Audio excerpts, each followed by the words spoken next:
Good evening. The search of a Brampton home destroyed by fire has concluded with the grim discovery of more human remains. 4 people died in the blaze, as well as the unborn child of a woman who managed to escape the fire. CTV's Janice Golding has the latest.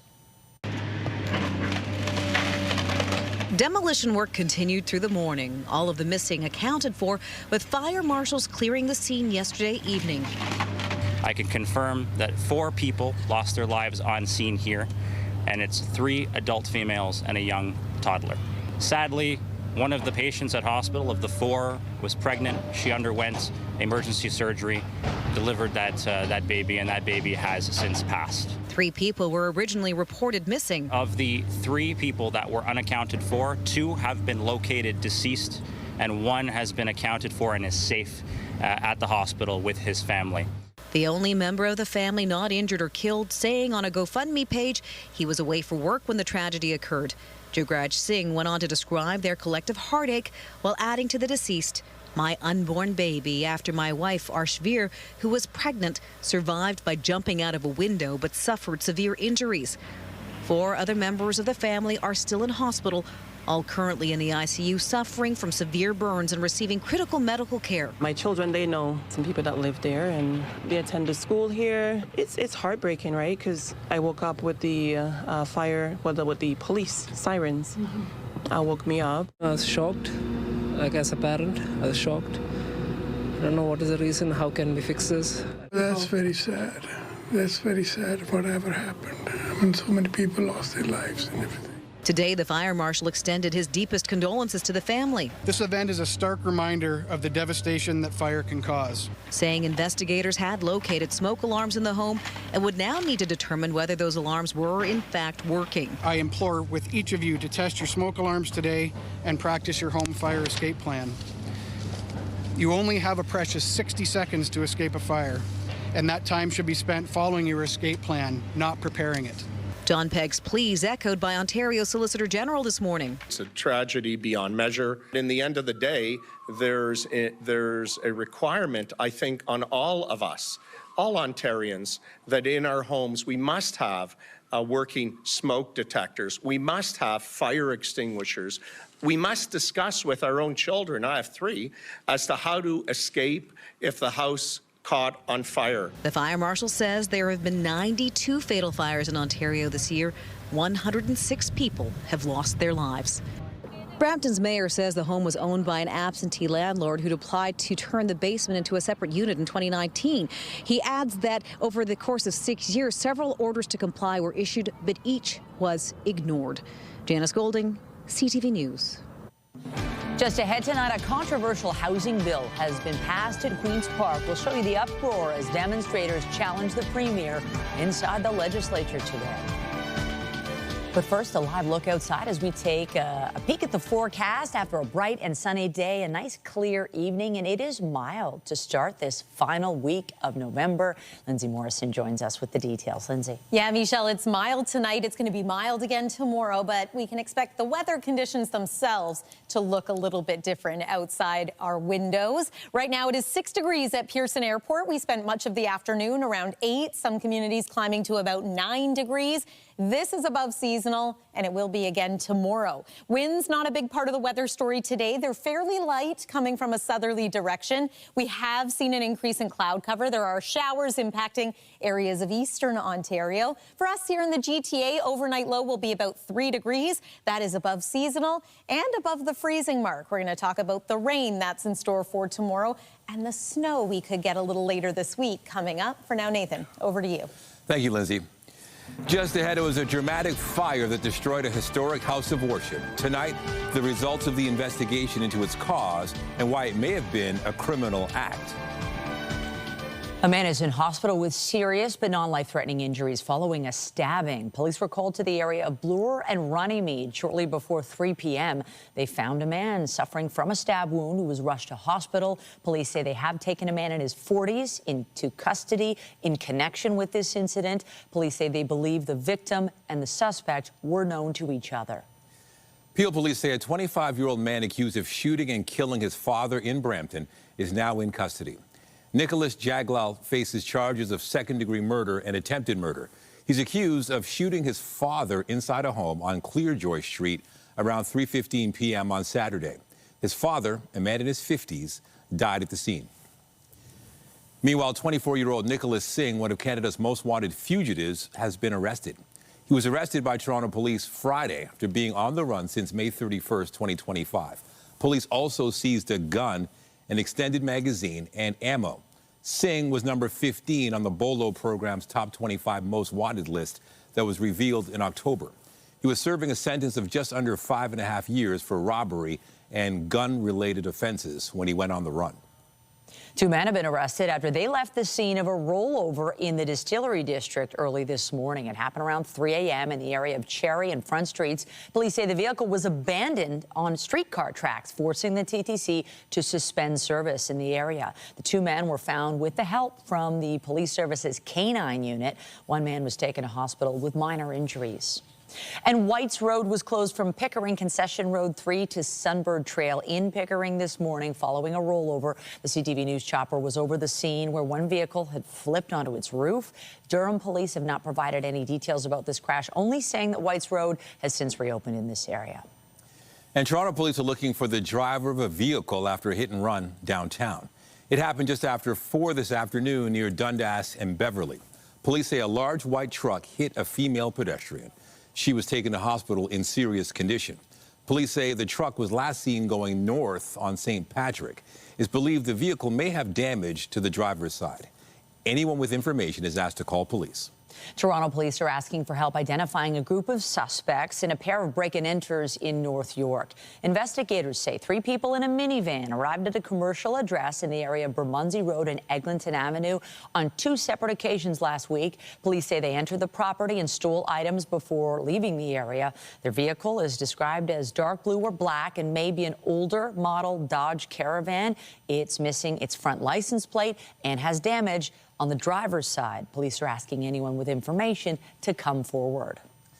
A fire which gutted a historic church last year is now being investigated as a possible arson. Toronto police say the fire marshal has concluded its investigation.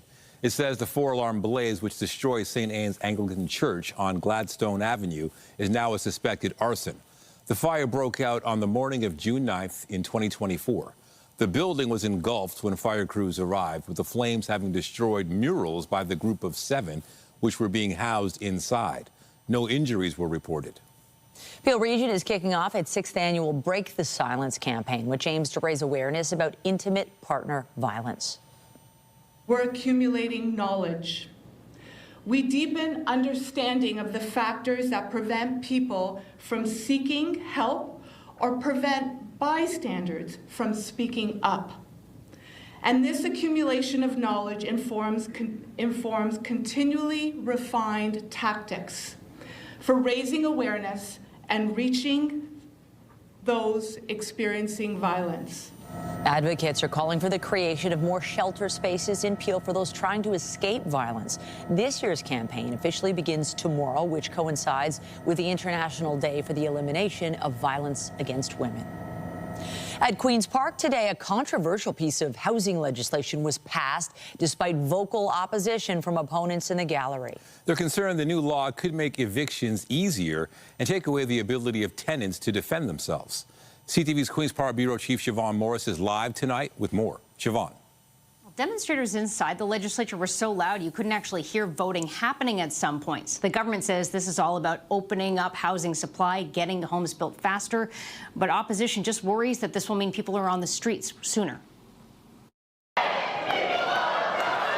An eruption of anger inside the Ontario legislature, with screams raining down on politicians from the galleries above as they voted on Bill 60. Legislation that includes controversial changes for renters. You're putting people on the streets! From his seat, the Premier yelled back for that demonstrator to get a job. It's totally unbecoming of the office of the Premier. The man on the receiving end agrees. Doug Ford hasn't had to go looking for a job in a while. He has no clue the difficulties that people are facing. The legislature in such a state of chaos, security ordered the public out on a bill that skipped committee hearings. People's voices do need to be heard. Worried more renters will lose their homes. Well, I heard it in the House today for sure, but I don't agree with it because we're creating balance in the landlord-tenant system. The bill shortens the grace period for a tenant who missed rent before they can be evicted. We're talking about big property managers who are getting rich off of these schemes, and they're the ones who are going to profit. But small-scale landlords insist they need help. I've had landlords call me crying because of a tenant that has not only did not pay rent for months and knows how to avoid the eviction, they also damaged the property. Opposition parties say this bill does nothing to solve serious problems between landlords and tenants. All it does is it points the finger at every single renter and tenant, of whom the vast majority are acting in good faith. Frustration and fear that exploded into the open. I understand why people are upset, because they're desperate, because they can't afford to live in Doug Ford's Ontario. Bill 60 also does away with localized building requirements like in Toronto for green roofs, and it also smoothed the path to build more housing around transit hubs. Reporting live from Queen's Park, I'm Siobhan Morris. Michelle, back to you. Thank you, Siobhan. The province says it will require defendants to pay cash security deposits before being released from custody as part of a bill aimed at tightening bail requirements. We're coming forward again with bold, innovative, and practical solutions to enhance our public safety. And the reason is obvious. Our government has never stopped in believing that our inherent right to live safely in our own homes and communities is the guiding principle that drives our actions every day to protect Ontario. In a release issued today, the province says the proposed bill would improve bail compliance and keep repeat offenders behind bars. Toronto's police chief spoke out in support of the bill. These additional measures announced today to improve bail compliance and keep repeat violent offenders in custody will make our communities safer. These initiatives are essential to protect the public and prevent crime, restore public trust in the justice system, and support police officers who see firsthand the harm caused to victims by violent criminals. The legislation is expected to be tabled tomorrow. A federal government source has confirmed to CTV News the Prime Minister is considering a trip to Washington next week. The news comes less than 48 hours after McCartney dismissed a question about when he last spoke with Donald Trump. The PM answered by saying, "Who cares?" Carney had previously said both he and the U.S. president are busy and don't have any burning issues to discuss. Today in the House of Commons, Conservative leader Pierre Poilievre pointed out that Carney campaigned on his ability to deal with the Trump administration and accused the Liberals of not caring about Canadian workers. A month after the Prime Minister visited Asia, Canada's industry minister is also traveling there. Melanie Joly will be in South Korea and Japan through Friday. She's meeting with major companies as Ottawa looks to increase non-U.S. exports. Joly's also slated to speak with one of the two bidders looking to build up to 12 new submarines for Canada. She'll also sit down with her government counterparts to discuss automotive and battery manufacturing, shipbuilding, and mining, among other topics. Officials say progress was made in weekend talks on amending the U.S. peace proposal to end the war between Russia and Ukraine. But they provided no details today. Still, Ukraine's president remains hopeful. Right now, we are at a critical moment, and we are working closely with the United States, with European partners, with many others to define steps that can end Russia's war against us. Negotiators are working to revise the proposal. The international community has criticized for being too favorable to Russia. But Volodymyr Zelensky now says the plan incorporates, quote, correct elements, end quote. And there are fewer points now as well. There are no plans for a meeting between the U.S. president and Zelensky, but the White House is still optimistic after yesterday's talks with Ukraine. A crucial decision in a U.S. federal court with the judge dismissing criminal cases against former FBI Director James Comey and New York Attorney General Letitia James. Both cases were plagued with procedural questions, and both were targets of U.S. President Donald Trump's anger. CTV's Joy Malbin reports. James Comey was Donald Trump's FBI director in his first term and at the top of the president's political enemies list after he led the investigation into alleged ties between the Trump campaign and Russia. Today, vindication. The message has to be sent that the President of the United States cannot use the Department of Justice to target his political enemies. I don't care what your politics are. You have to see that as fundamentally un-American. The case dismissed after federal judge Cameron Curry concluded Lindsay Halligan, Donald Trump's handpicked lawyer who had no experience as a prosecutor, was illegally appointed. Ms. Halligan had no lawful authority to present the indictment, the judge said, concluding they were unlawful exercises of executive power. New York's Attorney General Letitia James says she is heartened by the judge's ruling. In 2022, James successfully sued Trump and the Trump Corporation for millions of dollars in a civil fraud case. Donald Trump engaged in deceptive business practices and tremendous fraud. The president then went after her over a mortgage loan, but the judge also dismissed that case on the same grounds as Comey, saying the prosecutor's appointment was invalid. The whole thing was improper. I mean, I think this was an obvious one. I would have been shocked if the judge allowed this case to continue. So I think these two cases are doomed, whether it's procedurally or substantively. Comey's lawyer says he can't be recharged because of the statute of limitations has passed, but it is possible they try and recharge James. The White House says today's judgment will not be their final word. Joy Melvin, CTV News, Washington. One of the world's most active volcanoes has blown its stack again. This is time-lapse video of the Kilauea volcano in Hawaii last night. It has been erupting on and off since last December, with lava sometimes flying up to 400 meters in the air. The United States Geological Survey has issued an alert. It warns people on the island lava flows are increasing and that another episode like this could happen at any time. A gold coin minted in 1609 is expected to become the most valuable piece of currency in Europe. The 339-gram coin is being auctioned in Switzerland. The starting price is nearly $2.5 million. It was made in Spain from gold bought from the Americas and is the largest in modern European history. The coin was lost for several centuries, but turned up in the U.S. around 1950, where a New York collector bought it. It has changed hands a couple of times since then. The coin was originally a royal gift to be given from one monarch to another. In Washington, First Lady Melania Trump welcomed this year's Christmas tree to the White House today. The fur was delivered in a horse-drawn carriage. The First Lady says it's a beautiful tree as she viewed the new arrival and posed for pictures. It is from a farm in Sydney, Michigan, which won the National Christmas Tree Association's Grand Champion contest. The tree is now on display in the Blue Room of the Executive Mansion. And across the pond in the UK, a magical Christmas adventure is drawing crowds to a stately home in London. A new outdoor trail takes visitors into Neverland, the fantasy world of Peter Pan, Tinkerbell, and Captain Hook. The immersive light show features 400 flowers and mushrooms, a giant crocodile, and a 200-meter-long galleon.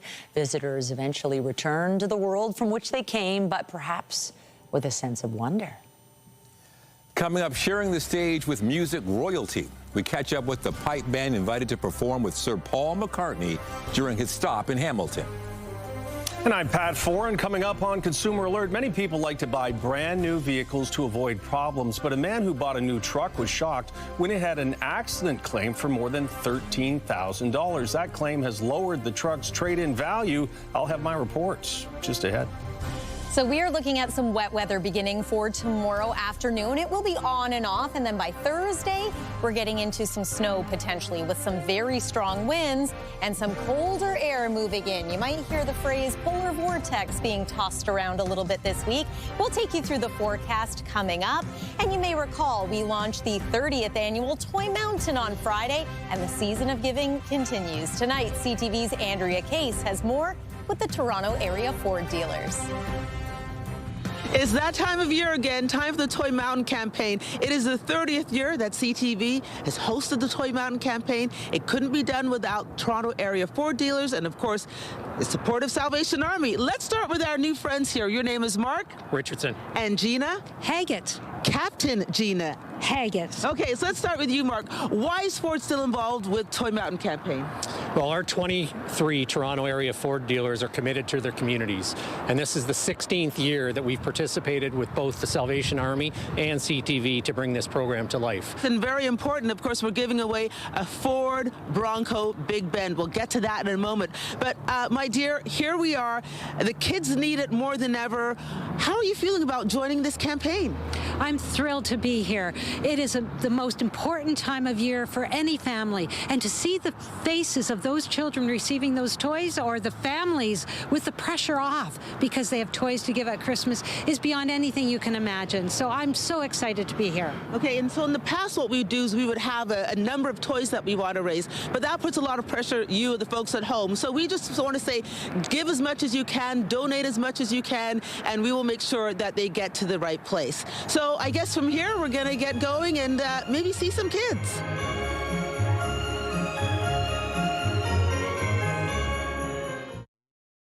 When you see it happen, send it to CTV News. Text 10400. From your screen to ours. Text 10400. When you purchase a brand new vehicle, you expect it to be problem-free with no accidents and a clean Carfax. If a vehicle was in an accident, it's recorded and could affect how much it's worth when you go to sell it or trade it in. Here's Pat Foran and Consumer Alert. Pat. Thanks, Nathan and Michelle. A man bought a brand new truck and never had problems with it. That's why he was surprised when he went to trade it in, and it had an accident claim of more than $13,000. Someone had stolen its catalytic converter while it was sitting at the dealership. Yeah, baby! What? 9.5! Cooper Gallant of Bowmanville is a professional fisherman involved in competitive bass fishing and major tournaments. 2 years ago, he bought a 2023 Dodge Ram pickup truck that he uses to drive all over North America.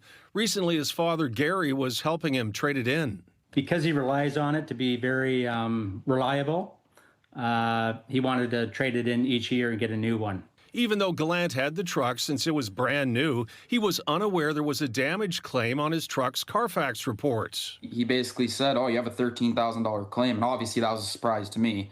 And I'm like, what do you mean? I don't have any claims on this truck. It appears when the truck was sitting on a dealer's lot, thieves cut off and stole the truck's catalytic converter, which they sell for precious metals inside. To replace it with a new one costs more than $13,000. It also means the truck's trade-in value is less because it has an accident claim against it. I don't want to lose out on $5,000 to $8,000, and I want to be able to get the right dollar for it, what I deserve to get. When Gallant complained to the dealership where he bought it, they said they special ordered the truck and were also unaware of the claim. The Gallants feel replacing the catalytic converter was not an accident and should not affect the truck's resale value. The claim against it should not have anything to do with the value of the trade-in. When CTV News reached out to Carfax, the spokesperson said, given there was no accident-related damage and the stolen part was replaced with an OEM part, it should not be considered an accident damage record.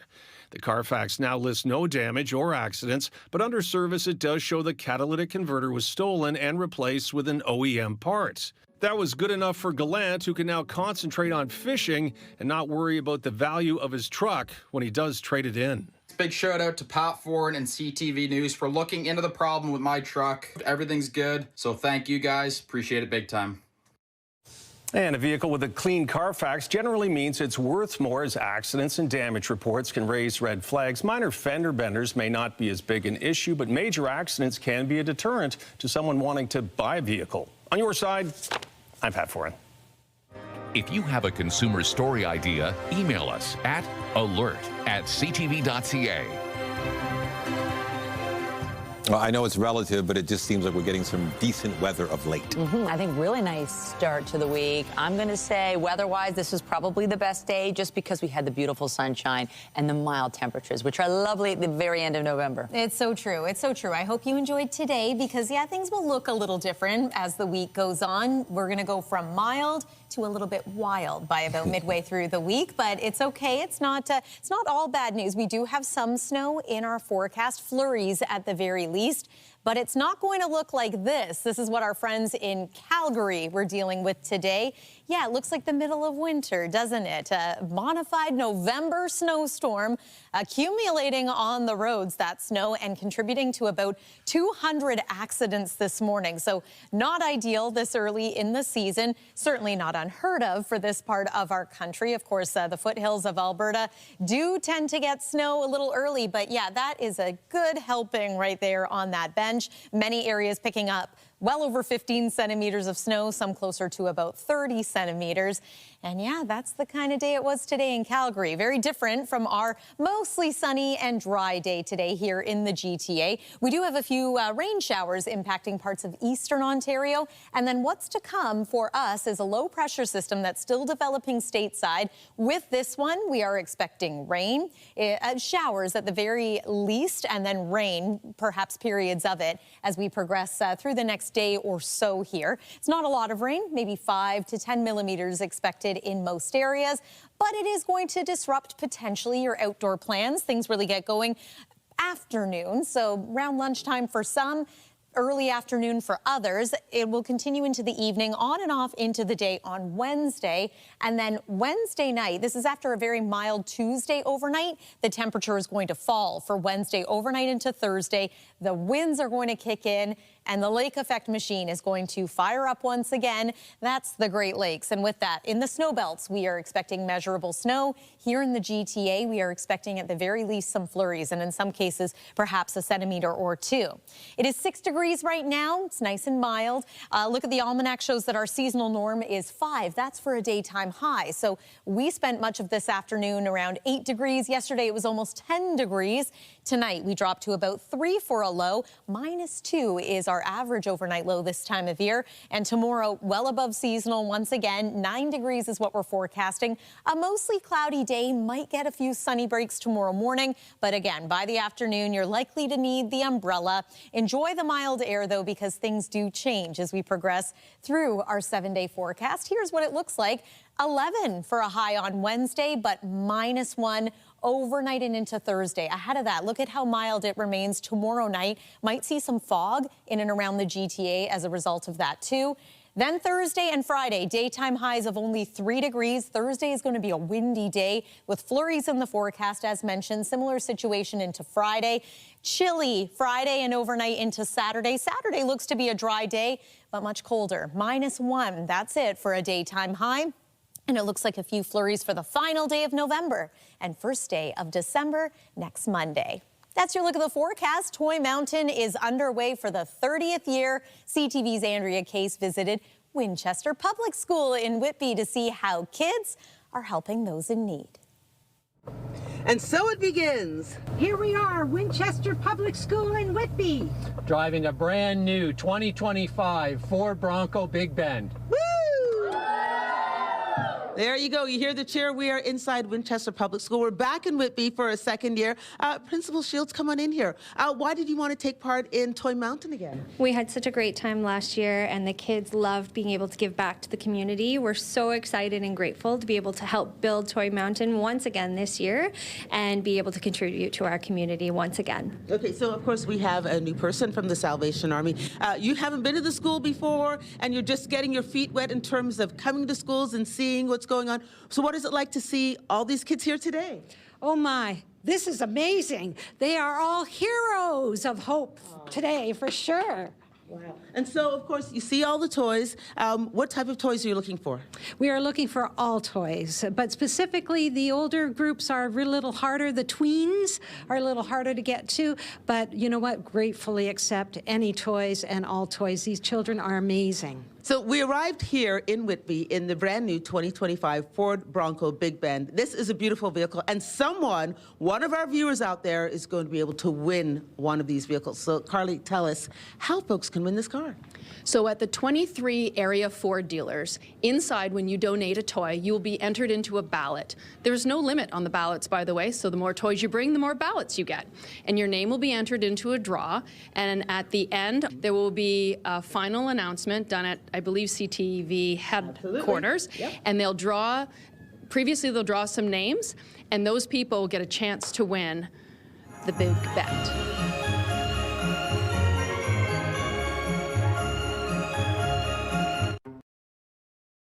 The federal government is going to spend millions of dollars to help train dental students across the country. Today, we also announced that 30 projects across Canada have been approved under the Oral Health Access Fund. These projects will improve training for dental students and strengthen efforts to improve access to care. Ottawa says the more than $35 million will fill competency gaps and go toward oral health programs, mainly at universities and colleges, helping future dentists and dental hygienists. Reggae pioneer Jimmy Cliff has died at the age of 81. You can get it if you really want. You can get it if you really want, but you must try. Cliff may best be known for his role in the 1972 film The Harder They Come. Its soundtrack, which included several songs by Cliff, helped introduce reggae to a global audience. According to Cliff's family, he died following a bout of pneumonia after suffering a seizure. An iconic Bollywood star, Dharmendra, has died. Dubbed the original He-Man of Bollywood, the actor was one of India's most popular cinema stars whose versatile performances helped him rise to fame in the 70s and 80s. The actor had been in and out of hospital in recent weeks. Prime Minister Narendra Modi offered his condolences, saying the actor's death marks the end of an era. Dharmendra was 89. A Canadian music legend will be celebrated at the Junos in March. Joni Mitchell is going to receive a Lifetime Achievement Award. From Blue to her latest return to the stage, Joni just continues to inspire us with her artistry. So congratulations to Joni Mitchell. I really don't know clouds. I really don't know clouds at all. The singer-songwriter is going to be recognized for her incredible impact on music. She will be only the third recipient of the top honor. Organizers also announced Hamilton's Arkells will play the March 29th award show in their hometown. So will Toronto band The Beaches. Not gonna waste all of my time on you.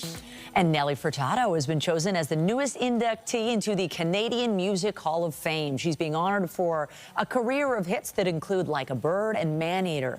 Furtado recently announced she is stepping back from live performances for the foreseeable future, so it's unclear at this point whether she will be performing at the awards show. And still in Hamilton, Paul McCartney took the stage Friday to open the revamped TD Coliseum. And when he did, he was joined by some lucky musicians from southwestern Ontario. CTV's Ashley Bacon caught up with some of the members of the Paris Port Dover Pipe Band to hear about their incredible experience. Crossing off a bucket list item, sharing the stage with Sir Paul McCartney. It's very nerve-wracking, trying to make sure that you perform to your best of your ability. And you've also got another 27 people that have to perform to the best of their ability. All that preparation leading to this. The Paris Port Dover Pipe Band lending their skills to the Wings song Mulligan Tire, Friday evening in Hamilton. When we finished playing the song and you got to relax and you got to look out into the crowd, it was cheering and Paul McCartney yelling Paris Port Dover. That's probably the highlight. It was amazing. The pinch me moment, the fourth time Gord Black and his pipes have played with the former Beatle. Before the show, the band welcoming him to the venue.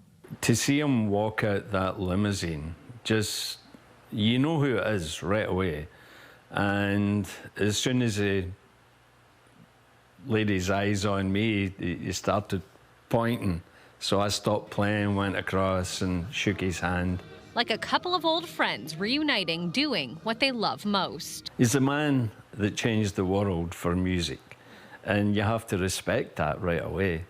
But it's like sitting speaking to you. He's just a normal person. I'm still kind of awestruck about it.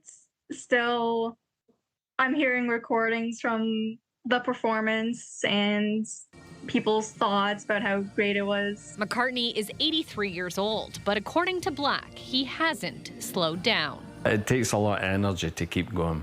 But he's he's surprisingly still pretty fit and young.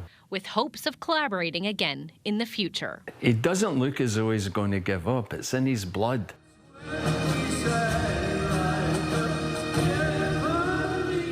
Ashley Bacon, CTV News, Kitchener. After the break, they're one of the league's biggest surprises with one of the best records in the NBA.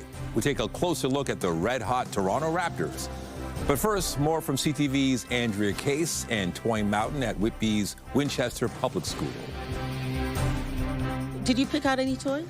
Yes, I picked out this one, that one, and a couple other toys back here. And you paid for them with your allowance? No. No. Why did you want to get involved in helping the Salvation Army, Toronto Area 4 dealers, and CTV build a toy mountain? Because it's just great for the community, and I wish kids like us get as the same experience as all of us. Like, we get toys on Christmas, but some kids don't. It was a lot of fun, and I love waking up on Christmas morning and opening all of my gifts, and I want all kids to experience that. I just wanted every children to feel happy, like all us kids feel happy.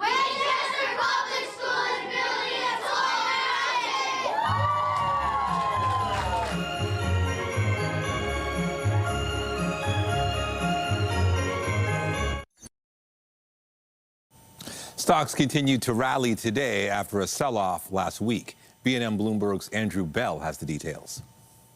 Hello there. Canadian and U.S. stocks rose today after wavering last week on a fresh rally in giant technology and artificial intelligence names.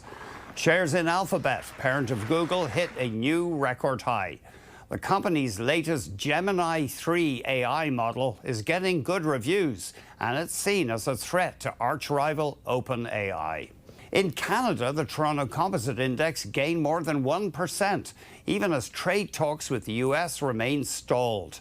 Both governments are now inclining to roll disputes into next year's broad review of the North American Trade Accord, sources told Bloomberg. Shares in Loblaw and Royal Bank of Canada hit record highs.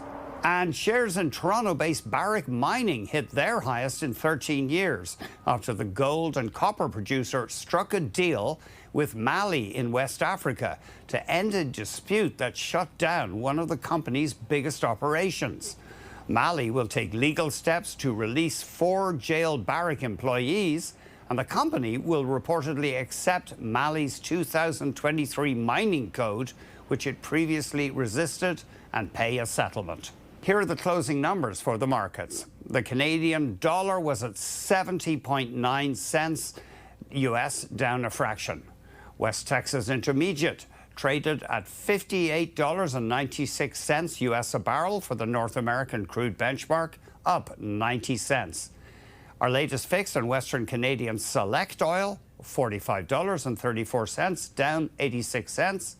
And the TSX Composite ended at 30,604.35, up just over 443 points. Those are your business headlines. I'm Andrew Bell of B&N Bloomberg. The Business Report is brought to you by Canadian Western Bank, the bank built for business. Many of Yoplay's yogurts are being pulled over fears there could be pieces of plastic in some products. Yoplait Canada says it proactively issued this recall after discovering a defect in a packaging component that could cause plastic to get into their drinkable yogurts. The recall includes all flavors of the 200-milliliter Yop drinkable yogurt, with best before dates ranging from October 21st to January 12th. The company says it is working alongside the CFIA and its retail partners to ensure no one consumes these recalled items. The Toronto Raptors have defied the odds early on in this season and are looking for their 8th straight win tonight against the Cleveland Cavaliers. And as CTV's Rahim Ladani reports, the team's starters aren't the only ones performing well. Role players are stepping up. In a hard-fought game, some are already calling them Bench Mob 2.0. The Raptors' role players showing up in big moments. 21-year-old Jacoby Walter dropped 16 points, including 4 three-pointers in Sunday's win against the Brooklyn Nets. Bring energy to the game. No matter how the game's going, I know I'm supposed to go in and try to increase the lead however I can, whether that's defensively or offensively, knocking down shots.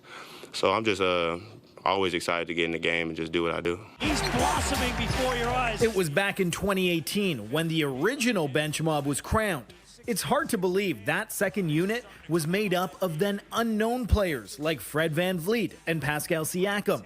Fast forward, and this roster's bench players are stepping into the spotlight. Their head coach says players like Walter are seeing the results of their hard work pay off. He's the guy that, usually weekly he's taking one of the guys that's taking most shots in our gym. So he's really committed to developing that part of his game. The Raptors are tearing up the NBA right now, winning 11 of their past 12 games.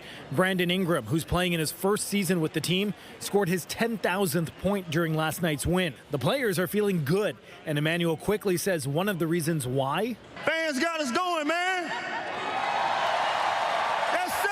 So how are Raptors fans feeling about the team's dominance so far this season? It's been great after, that devastating Jays loss, right? So it's been great to have another tier to cheer on and be excited about. They have good chemistry in the locker room. I think they're it's like hooping with friends. I feel like that's like the Raptors. Go Raptors! Optimism as the Raptors look for their 8th win in a row.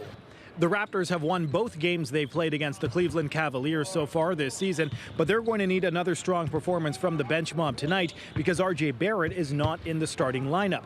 He suffered a right knee sprain in last night's game. Raheem Ladani, CTV News, Toronto. To the soccer pitch now, and a spectacular goal by one of the best to ever do it. Notre deuxième poteau, il y a Cristiano. Nawaf pour Cristiano, peut-être le 6. Cristiano Ronaldo added another gem to his highlight reel. The superstar delivered an incredible bicycle kick to score a goal in the final minute of stoppage time yesterday. He now has 954 goals in his career. The 40-year-old is preparing to suit up for his final World Cup with Portugal next summer. Support person for an elderly flamingo.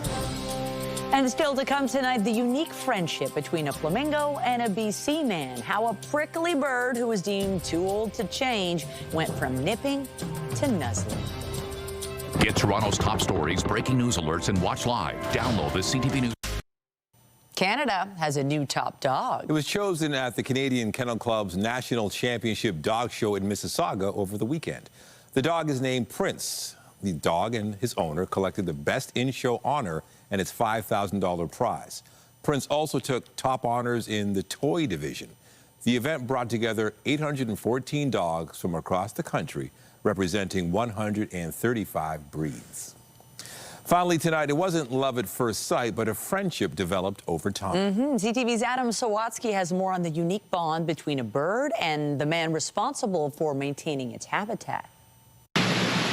When Travis Budgeon began working at the Butterfly Gardens, the horticulturalist met all sorts of bugs and one particular bird. I noticed him, and I kind of took a liking to him. To Mango, a flamingo who had seemed heartbroken since losing his partner of 45 years. We've had attempts of trying to pair him up with other aquatic birds to no avail, until the horticulturalist took on the task of having to feed the angry flamingo. Despite looking pretty in pink, Mango is particularly prickly. He'll attack the koi, he'll attack the butterflies. And Travis was told he'll attack the staff. Kind of an irritable old man.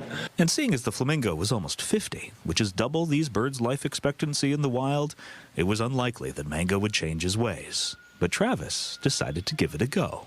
I got nipped for quite some time, probably about 6 months of nips. Yeah. Why did you keep going? I'm stubborn. And then one day, Travis noticed a mango would move around to watch wherever he was working. So the horticulturalist said hello, and the flamingo responded. Hi, Bubby. So he trumpets as soon as I say his name. What do you think he's saying? I don't know. Hello, hello. So Travis cautiously approached Mango, keeping his hands behind his back. And he would start taking a step closer to me. So I took a step closer to him. They kept stepping until it seemed like they couldn't get any closer. And then Mango showed him they could by leaning his full weight into Travis's body. When you're considering an animal that spends 99% of his time on his feet, to find something to lean against is a huge trust factor. And instead of nipping Travis, Mango started nuzzling him. It's an honor. It's a real honor. And now that Mango consistently cuddles his man, Travis has earned a new job title. I'm the emotional support person for an elderly flamingo. While Mango has chosen Travis to be a member of his flock, Travis has accepted Mango as his feathered friend. I find most creatures, like most people, are looking for a connection. And sometimes we need to just be aware and open to finding those connections. Adam Sawatsky, CTV News, Central Saanich.